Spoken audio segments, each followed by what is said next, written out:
12 years ago, a small UK company decided to create the fastest car on Earth. Bloodhound. 1,000 miles an hour, that's faster than a bullet from a gun. After years of painstaking development, they created a master plan to smash the existing record of 763 miles per hour. £30 million later, disaster struck. There are always problems in a huge project like this. Of course there are, yeah, and that's its attraction. The project went into administration. The car was 24 hours away from being scrapped. Now, the Yorkshire businessman is staking a huge personal bet on the vehicle. There's a lot of things that could go wrong, but that's also what's exciting about it, you know? He's taking it to the Kalahari for 6 weeks of testing. Wow! In a bid to convince sponsors to help him finish building the car. We really are getting to the point where if we haven't got any sponsorship in the next month or two, we have to work out what we do next. We've always said this is really difficult. It is truly an achievement of biblical proportions. The team are praying nothing goes wrong. We want to be the 5th car ever to go 1,000 kilometres an hour. As they aim to prove that Bloodhound will one day That was fast. blast into the record books. Fire warning, engine bay. Get it clear.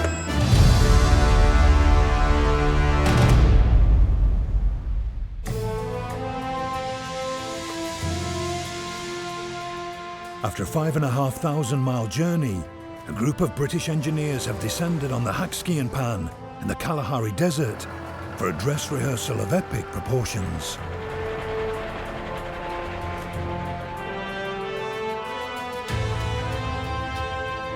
Owner Ian Warhurst and his team have imported over 50 tons of equipment, which will now be assembled in one of the most inhospitable places on Earth. All so they can test their jet-powered car to the max.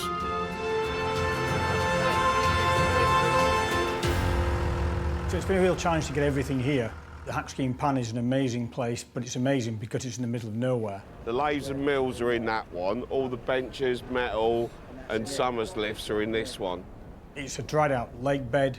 It's 240 kilometres from the nearest town on literally a straight road. For 240 kilometres, you're just driving along. There's no resources, there's no power, there's no water. There is water, actually. No, there is no water, actually. There's no water. There is water because we bring it.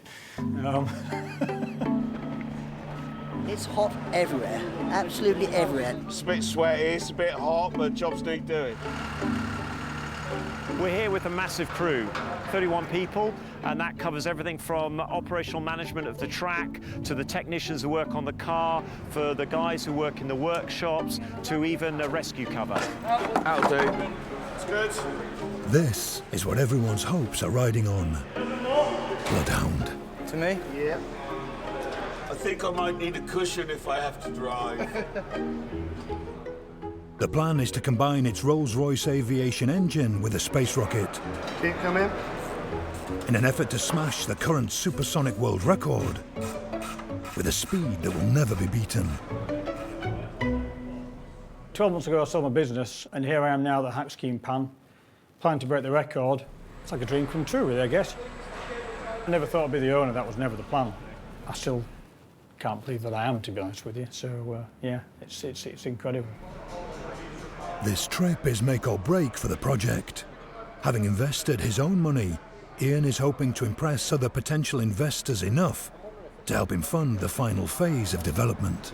We're here now for some high-speed testing, so we're going to aim to try and get the car up to around about 800 kilometres an hour. The world is watching.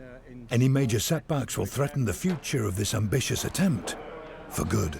The plan for the testing is that we have to hit 500 miles an hour, so we've told the press 500 miles an hour, but we need to go out there as a project and absolutely smash that target to pieces by going way beyond it. What we really, really want, super secret target, is to get to 1,000 kilometres an hour, which is about 626 miles an hour, because we really want to be the 5th car ever to go 1,000 kilometres an hour. We know it can do that on paper, so we'd like to prove that we know what we're doing. Right now, the team's mission seems far-fetched. So far, the car has only hit 200 miles per hour on a tarmac runway. You're probably best off booting your CPUs up first so that when your screens come up, you've actually got live data. The man with the most at stake is Bloodhound's driver, fighter pilot Andy Green. I'm lucky to be part of this project, solving problems that, by definition, with a world land speed record, nobody has solved before, because nobody has built a car anywhere near as fast as Bloodhound is intending to go. And having been involved with a thrust supersonic car, I've got some idea of what's involved. Hey, what a guy. Andy is no stranger to the land speed record. After all, he set the last one. Waiting for the active to cycle.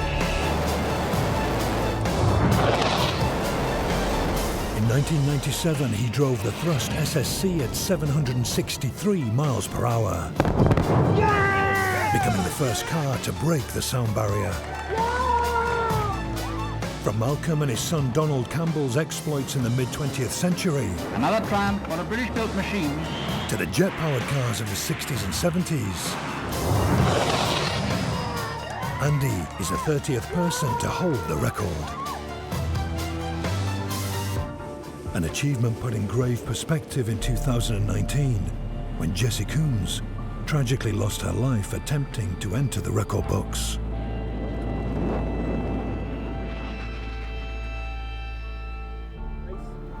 Lift. 23 years on, the RAF Ace wants to beat his own record and exceed 800 miles per hour. 1, 2, 3, up. But the project has had a bumpy ride. 1, 2, 3, down. Just 12 months ago, Bloodhound went into administration. The car was 24 hours away from being scrapped. It's been a strange old year, I think is how I describe it, because I retired effectively for 6 days, and then my son got in touch with me and just said, "Dad, have you seen the Bloodhound cars for sale?" And I was like, well, I knew it had gone to administration, but I assumed it was just a way of sorting the creditors out and getting more funding in place, but it was actually for sale, so well, that was a real shame. You know, the project couldn't get sold at auctions, scattered around the world. That would have been the end of it. There's no way it could have come back from that. So 6 days later, I'd done a deal shaking hands, and I owned potentially the fastest car in the world. Now, Ian's gambling that 6 weeks successful testing will convince sponsors to help the team finish building the car.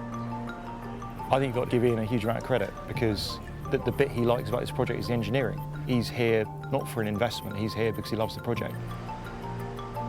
The land speed record is actually a journey in engineering as opposed to a journey in speed. And the reason I'm involved in this is because the inspiration this project's given to so many people over the years it's been running has been what gives it its legacy. And we need that, you know, if we're going to design our way out of the problems we've got nowadays, then we need more engineers to do that. So that's why we're doing it. The car's engineering is impressive, and so too has been the epic job of preparing its track. This is the best straight-line racing car ever created. And out there is the best racing track for it ever created. Without your help, we could not be here, we could not run this car. In 2008, the search began for the perfect surface for Bloodhound. Eventually, the hack ski and pan in the Kalahari was discovered. 12 miles of the smoothest natural racetrack on Earth. But with the scale of the track came the scale of effort needed to prepare it. The extraordinary thing about this racetrack out here on the hack ski and pan is the sheer amount of work it has taken. When we first came here, all of this area was covered in shale and stones. All of that has been cleared away, and it's taken 300 workers from all the local communities here in the Mir province to actually clean up that track. And they've been out here day after day, month after month, year after year, in the heat of the desert, clearing up the track. It is truly an achievement of biblical proportions. It's like sweeping by hand and picking stones out of the surface a road from London to Moscow. It's something that in the history of motorsport has never been achieved before. After 10 years of painstaking preparation, tomorrow is the big day. Time to see if the car will run smoothly on desert clay.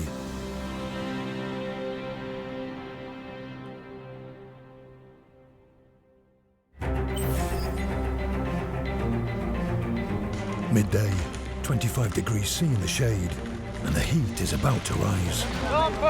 Bloodhound is preparing to run under its own power. In these unique conditions, Andy Green must test the car's steering and braking. The team are praying there are no nasty surprises. Today we're looking to get to about 100 miles an hour, do a load of handling tests. Seeing it run for the first time, even though it's only doing 100 miles an hour, it's going to look like it's breaking the sound barrier. Permission to move out to Kilometer 5, please deploy, over. Support control, transit out, track gate, Northern Corridor, 2 Kilometer 5, approved.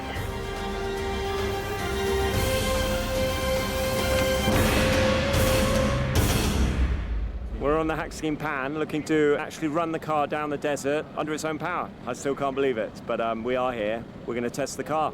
Amazing to actually be here, isn't it? It's a bit strange. Bit surreal. It's been almost. unbelievable. Real surreal. Yeah, It's really good. amazing. Yeah, it's really good. Bloodhound, request engine start for 1 profile 1. Bloodhound control, start approved. The jet engine fires up as planned, putting 9 tons of thrust at Andy's fingertips. Good start. Start team, disconnect. Bloodhound, request clearance to roll. Bloodhound control, clear to roll. Bloodhound, roll.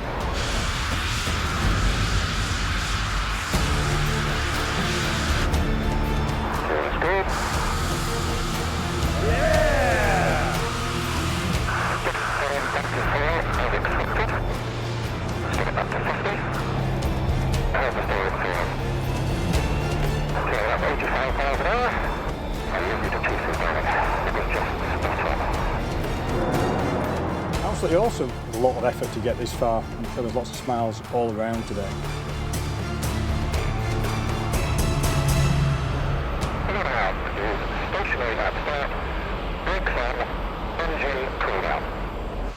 First run complete, but despite Ian's delight, Andy isn't pleased with how it went. Well done. Happy, Mr. Green? Halfway through that engine run, it was like somebody come along and slapped the car on the left-hand side really hard. So you heard something? Yeah. Okay.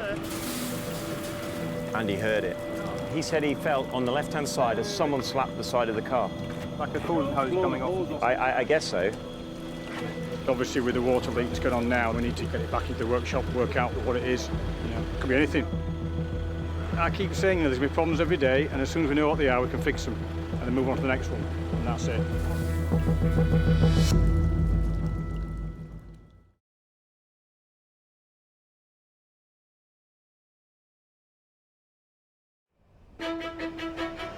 It's early days for the 31 plucky Brits building a car to beat the land speed record. Bloodhound is being put through its paces for the first time on a test visit to South Africa. Bloodhound control, clear to roll. Initial testing saw them hit their first milestone of 100 miles per hour. But they revealed a fault that left water flooding onto the arid floor of the Kalahari. And he heard it. He said he felt on the left-hand side as someone slapped the side of the car.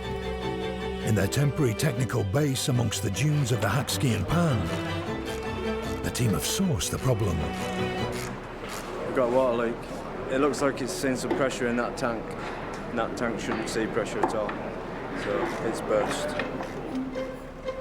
This whole time we're out here is all about finding solutions to problems that are presented to us. Have we checked for the switch to the ground plane? So do you think the ground switches? It could be that the ground plane has gone off the switch. The bit of engineering I love is you've got a problem, find a solution, not, well, it's broken by another one. Similar to the domestic car, the water tank cools Bloodhound's vital components to avoid damage from overheating. Water everywhere, not a drop to drink. The water supply is crucial, as Bloodhound's gearbox will hit upwards of 110 degrees. Where's the offending article? There's a lot of things that could go wrong during the testing, but that's also what's exciting about it, you know? If it was going to be a breeze, then anyone would do it, wouldn't they? You know, that's what makes it exciting. This trip is all about putting the Rolls-Royce jet engine through its paces. Military technology borrowed from the Eurofighter Typhoon. unlike a standard car where the power is transmitted through the wheels. Bloodhound's jet will use 9 tons of thrust. That's 54,000 horsepower, which is 72 times as much as a Formula One car.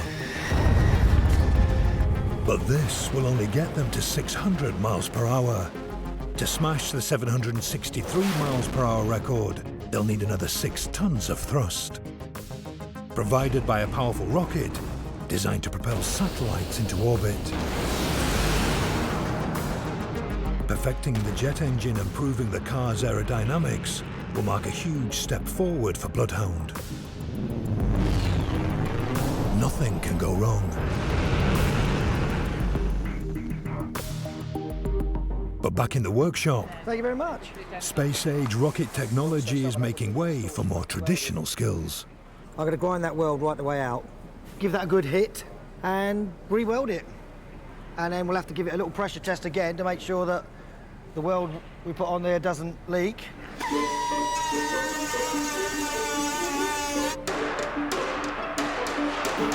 Some people go, well, you don't need a lathe and a mill, but we can't go down to Halfords and Quick Fit. So the guys I've got are fantastic at just coming up with a solution.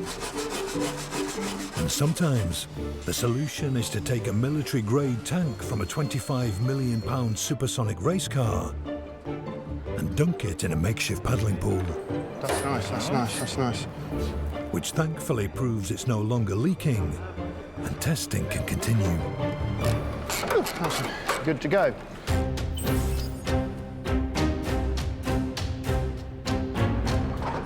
Control, Bloodhound, good morning. Requesting the temperature and pressure.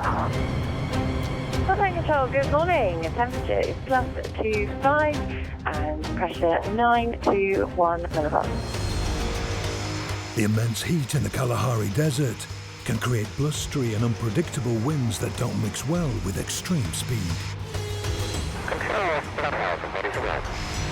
With gusts topping 20 miles per hour, today Bloodhound will be venturing into the unknown. Bloodhound Control, please, tomorrow. The target is 350 miles per hour.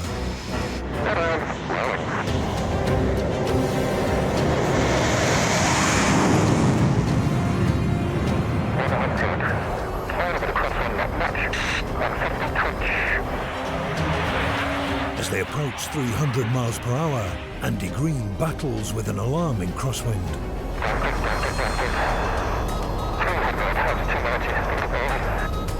He pulls off the throttle, but the jet engine takes time to respond. He's travelling at 334 miles per hour, 100 miles per hour faster than a Formula One car. Watching from the sidelines, spectators have no idea about the drama in the cockpit. That's fantastic, fantastic. How fast was that? Acceleration or what? Really great to see the car finally go for it, you know? The fastest run yet for Bloodhound was a challenge for its pilot. Now established, we don't want to do it in this kind of wind again.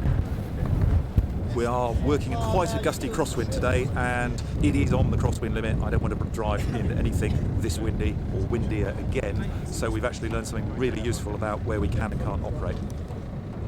Keeps itself straight all the way down, yeah? No, Yeah. it's all over. And that's the point. You know, the wheels are planing, the lateral grip is very low, the aero stability hasn't come up yet, so it is as challenging to keep straight as we were expecting. Basically, it needs to be 500 plus, doesn't it? It's better then, isn't it? I'll tell you when we've done 500 plus.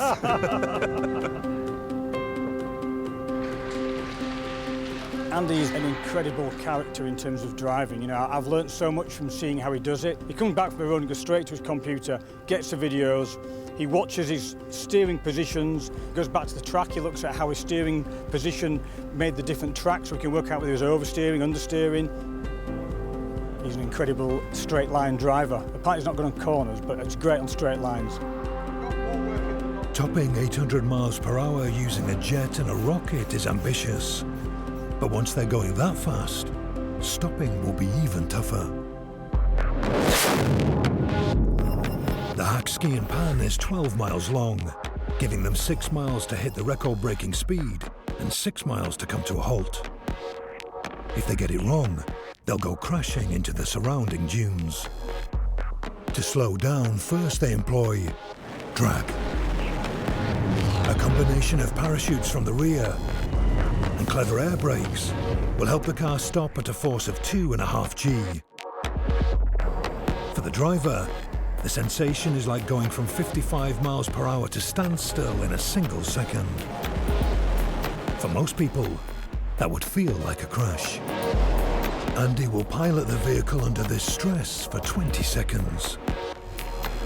Once they're going a leisurely 250 miles per hour, old-fashioned steel discs will break the front wheels.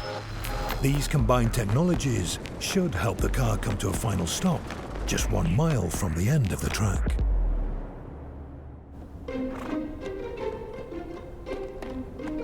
In a day's time, Andy Green will test the car at 400 miles per hour. At this speed, standard wheel braking systems become ineffective.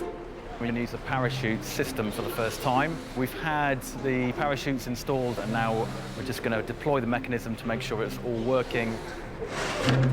Andy's in the cockpit and we're going to get him to pull the lever, feel the resistance on the lever, and at the back here, observe as the parachute is ejected out of the can. We're good to go, Andy. So right hand side, please. 3, 2, 1.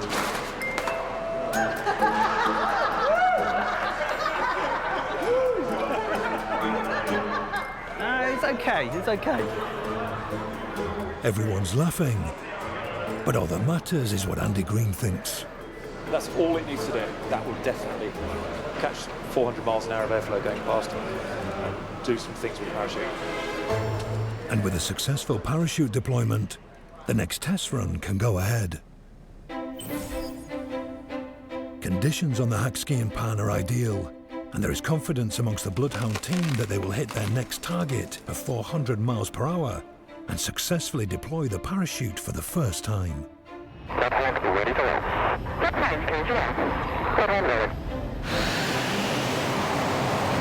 The run starts flawlessly.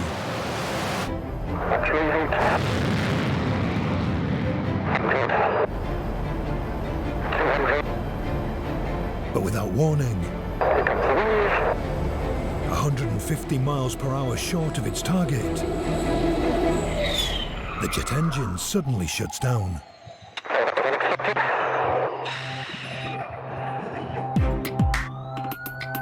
The safety team is called and the run aborted. The aim today was to get to 400 miles an hour and try the parachute. We didn't get to 400 miles an hour. Why? I don't know. We had a good start-up, good clean acceleration, into full reheat. The car was accelerating at about 20 miles an hour per second, and then we had an early engine shutdown. Don't know why. Back at base, mystery surrounds the car's behaviour. A rigorous inspection of its complex systems must take place. It looks like the car commanded the engine to shut down. Car shutting down is disappointing. Just need to find some answers.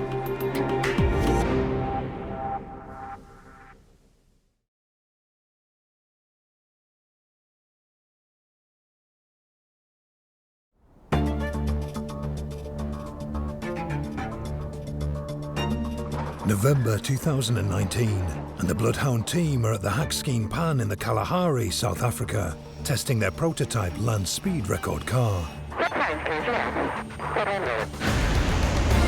But during their last run, without warning, the car totally shut down, leaving the system engineers with a mystery to solve. With 600 sensors mounted throughout the car, the team get a technical breakdown of every aspect of its performance for every millisecond of the run. Just looking at the data that we've got off the car following the engine shutdown that Andy had. This input here is Andy's input to turn on and off the jet, 1 being on and 0 being off. You can see through the data trace here that at some point during the run, for a very short period of time, it looks like that switch was off. The team are checking footage of the run to see what triggered the engine shut-off switch. And that's the point it failed. That's because there's a causeway from there. That's the road. That's the first road. That's interesting. Soon it goes over that second half. So you go over that road. Goes over that road. That's the first track. That's the Flansbourne track. Yeah. And that's when it cuts off. Yeah. You can see the bump on the camera as well. That looks like we found the likely cause of the problem. The engine cut out at the exact moment that Bloodhound crossed an old desert track. So that was one of the roads that we had cleared. You don't really feel it when you drive it. It's a different texture. It's never good finding something that doesn't work, but it's nice when you find a plausible route to it doing it. Sometimes when things go wrong, even the best engineers on the planet opt for simple solutions. Probably for the next run we wouldn't start driving over that road. But things haven't been quite this simple throughout the life of Bloodhound. Bloodhound's perfectly aerodynamic body took 9 years to develop. Above 500 miles per hour supersonic airflow creates shockwaves that could either lift Bloodhound off the ground like an aircraft or push it down into the desert surface. Engineers tested their body designs virtually using a powerful supercomputer. After 13 configurations, Bloodhound was born, with a pointed shape similar to a dart and a tail to keep it straight. But the proof is in the testing, and in the real world other factors come into play, including Mother Nature. And she's decided to remind them who's boss. Yeah, I just got this. It was a bit alarming, isn't it? It would all blow away. Well, the lights blow over down there as well, so Jenny's blown over.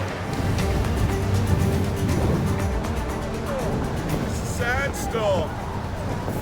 First desert sandstorm I've ever been in. With sand-strewn winds gusting at 50 miles per hour, Stu Edmondson, head of engineering operations, has no choice but to pull the team out of the desert. We just need to secure everything up and go. I was just driving in this is going to be a nightmare. The team can leave for their safety, but what about the £25 million one-of-a-kind race car? Have we got anything we can park against that door just in case it blows in? The prefabricated workshop looks to be suffering against the gale force winds.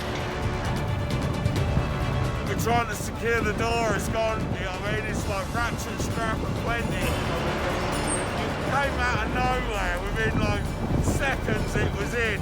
I've never seen anything like it. Yeah, it's desert, isn't it? I mean, this is what happens, so it's really windy. The door falls over, the door falls on the car. So it's like trying to secure the door, hold the tent together, all man to the pump. The team evacuate, hoping that they'll return in the morning to an undamaged Bloodhound.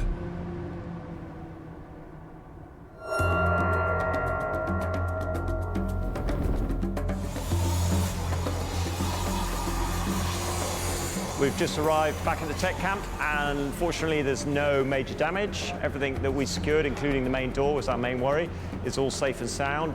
It was a bit of a surprise. Nothing was on the weather forecast that it would be that bad, so it was a bit of a shock when the sandstorm hit us. With the weather now proving kind, the team are aiming to add 100 miles per hour to their top speed. We've always said this is really difficult. You know, we are pushing a car faster than aircraft's been yet at this altitude. Our next run's 500. That's starting to get properly quick.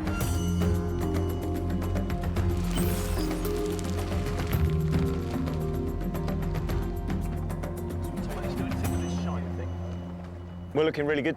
The wind has picked up, but fortunately it's down the track, so we are looking good. Car's ready to go. And yeah, hopefully 500 run, which will be fantastic.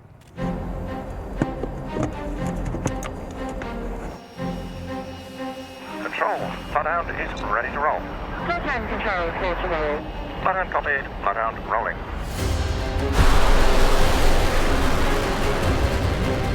Away we go. Good acceleration through 100. Yeah, definitely feel the crosswind. 250. Oh, easy, stop fighting it. 350.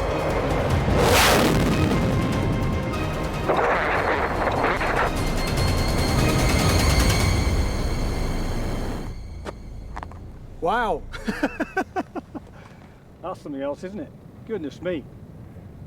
Feet your chest. For Ian Warhurst, the run was a success, but the forces have wreaked havoc on a steel plate that was protecting a join in the car's bodywork. That is pretty impressive when you think that's just wind and dust. There's a lot of force to do that, isn't it? Looks like it's been made like chewing gum, just being pushed out of the way. And that's mild steel. So, yeah, there is an awful lot of energy back there. And this is only 500 miles an hour. The Bloodhound team are shocked at the impact damage to the car. At 600 miles per hour, 4.4 tons of force pushes on every square metre. Debris from the desert hits the car like a shotgun at point-blank range. At 800 miles per hour, the load on the car's wheel rims is 35 tons, the same as an articulated lorry. At these speeds, standard road wheels would simply explode. So after 6 years of development, the team forged wheels from aerospace-grade aluminium, each weighing 95 kilos. Tested at Rolls-Royce in a cell reserved for jet engine turbines, the wheel has been tested at over 1,100 miles per hour, making it by far the fastest wheel on planet Earth.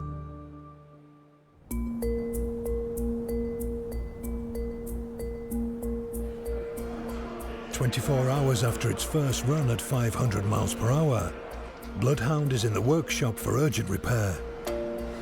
The forces of sand and gravel whipped up from the desert floor at immense speed have destroyed a steel plate at a pivotal section of the bodywork.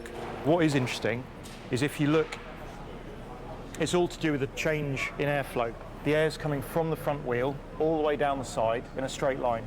It hits this, and all of a sudden it's trying to change by 45 degrees. If we were designing a car to do 600 miles an hour, you'd continue this and you'd have a nice, easy change of section. The issue we had, this creates lift. So when we go really quickly, so beyond the speed of sound, this area here is critical. And so we deliberately kept it as small as possible.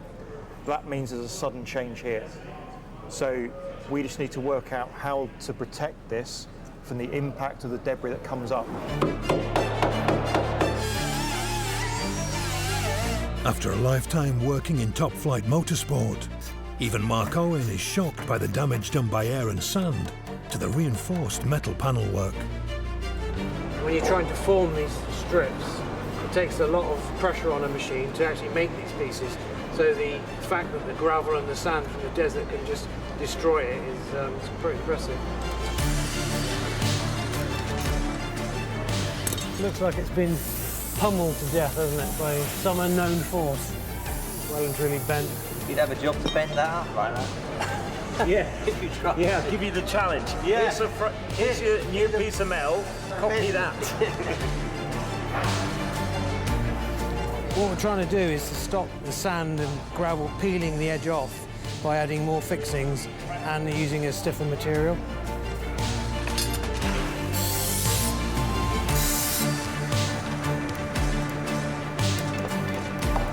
You look at people that work on this project and they are artisans. They're in their own element today. You name it, they can make it. So yeah, you need people who've got hand skills. Here we are in the Kalahari, we've got a lathe, a mill and a load of hammers. And luckily, the skills people have here, we can fix the car. Right, that's me done. Until the next time.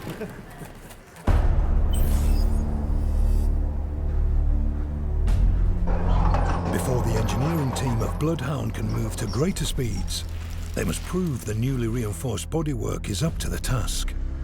So today they plan to repeat their 500 miles per hour run. Control, Bloodhound is ready to go. Bloodhound control, clear to roll. Bloodhound will continue. Bloodhound rolling.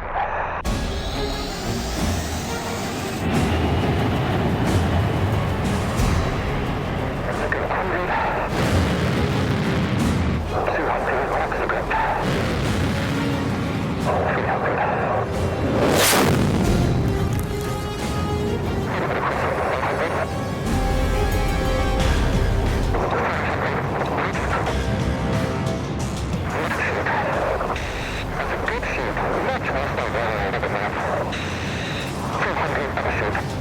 501 miles per hour and perfect parachute deployment. It's looking like a successful run for pilot and team. Bloodhound is stopped. Kilometer 10.5. Control copy.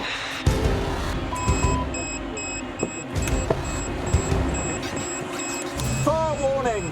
Rear end! Fire warning! Engine bay! Get him clear.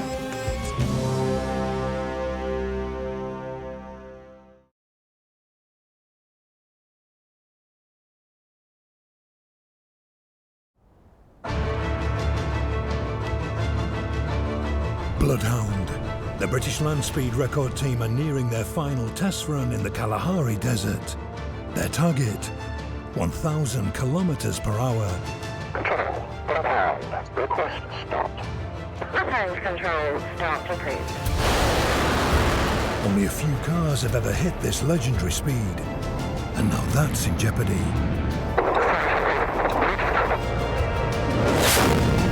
As the last run ended, fire alarms activated in the cockpit, and the safety procedures of the team were tested for the first time. Fire warning! Rear end! Fire warning! Engine bay!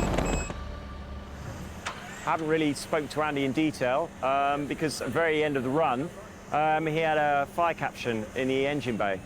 Rescue team respond. They're basically looking for any indication there is a fire. There's no fire, but the engine bay is dangerously hot.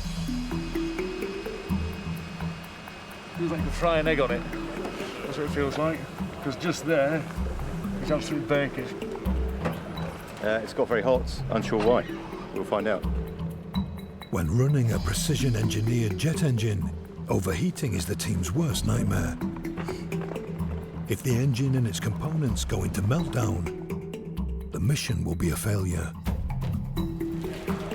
A problem this serious calls for serious measures. Locating the issue will be a mammoth task. Get ready to strip the upper chassis, so it's going to be fin off, upper chassis off, drop the engine, and if we start cracking on with that today, it's potentially 2.5 days till it's all back together again. The car has 600 sensors and thousands of meters of wiring. It's a static lines running down there, it's just burned through that. Every single element will now need to be checked and double-checked to find the source of the overheating. So the blue wire there, there's 2 conductors that are run through that, and there's a thermal insulator in there that's designed to melt at 180 degrees. And that obviously then triggers the alarm. And it's just an early warning for Andy that he's got a high temperature in there. We are wondering if there's a hot gas leak in the engine bay area somewhere, so we need to investigate that, obviously. So we're going to investigate that by taking the car apart, unfortunately. I'd rather we didn't have to do it, but at the same time, if we have a problem, we have to find it and fix it. Come down there. Hold it. It's quite a big job. It's the biggest job there is on the car, really, pretty much. It's the one you don't want to be doing, certainly not in a tent. Yeah, the front's not coming up as much as the back. With only 10 days left before heavy rains arrive to turn the Hagskian Pan into a lake, every member of the team rallies to help. It's off that rib now. If they can't fix the problem now, the final 1,000 km/h run will be cancelled, and the chances of securing funding for a future record attempt will be dramatically reduced. Right, how's it look at the back? You side to side, all right? Yeah, go down like that. If we have any more problems like this, that could become an issue, you know. If we have to keep having to take the engine out and look at things around the engine bay, that's going to push it back, and then we've got a real decision to make on how we sort that out.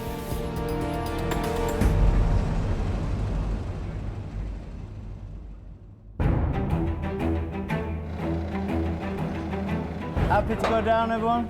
Right, okay, go. The team are 14 hours into the painstaking job of dismantling Bloodhound. Yours in, Rupert. It is. An engineering jigsaw puzzle with thousands of complex pieces. It's a nerve-wracking process. Let me know when it's off. Engine's out, obviously, which is good. there's a real danger you can kind of track things and catch things as it comes down, so there's that many little cables and pipes in there. You want to make sure you don't crush anything. It looks as though we've had a lot of hot air in a very short space of time, don't we? Anything that's come in contact with the hot air has gone straight away. If you look up here, you can see it's got hot enough that the firewire's triggered.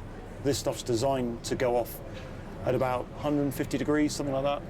But there's no evidence in here anywhere of any flame, so all it is, it's just hot air. It might be a bit like a leaky exhaust pipe, if you like, that you've just got a gasket that's weeping a bit and you're getting a bit of extra hot air in here. That bit's seen better days, isn't it? Look at that. While systems engineer Kev Murray repairs the melted wiring, the jet engine experts have found a way to limit the hot air blown into the engine bay. Well, that feels better already. Not as bad as we thought, so that's good. The important thing is it's fixable. There was a concern that it wasn't and we were going home. So, relieved. Now begins the grueling all-night job of putting it back together. So we've got to watch when we're putting this in that we don't cross over any of the other looms. We've just got to be a bit careful with the routing. We're just trying to achieve the optimum level of coverage because we know it's been hot in here, so we want to make sure that there's no areas that we aren't checking. With the jet engine tweaked and the firewire system replaced, a game-changing 1,000 km/h final run is at last possible. Voila, there you go. That's got it. That's got it. Something that seemed unthinkable just 36 hours ago. How's it, Tony?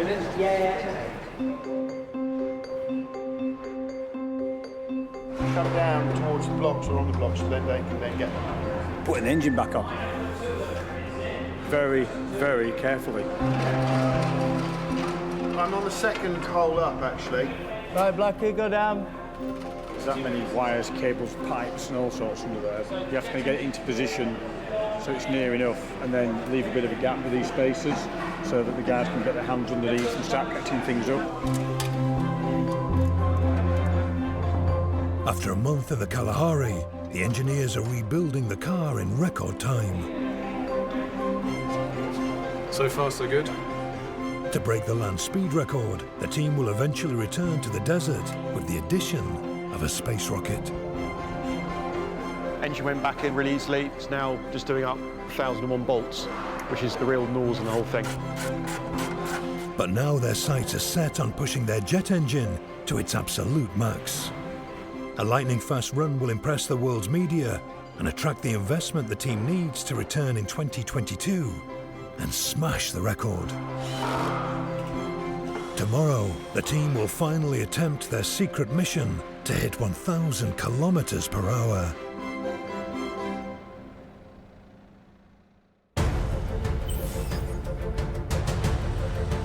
Bloodhound control, good morning. Temperature is +17 and pressure 923 millibars. Ready for the hatch, please.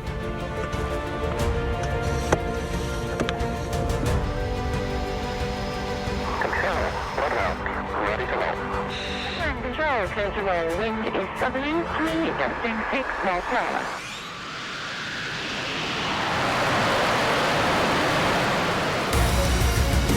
Speed 900. That's 250.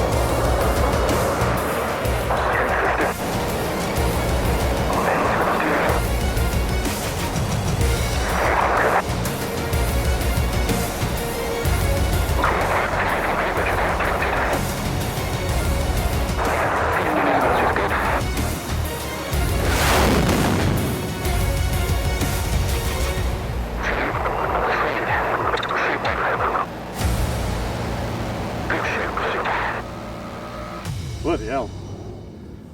Flipping heck, man. That was fast.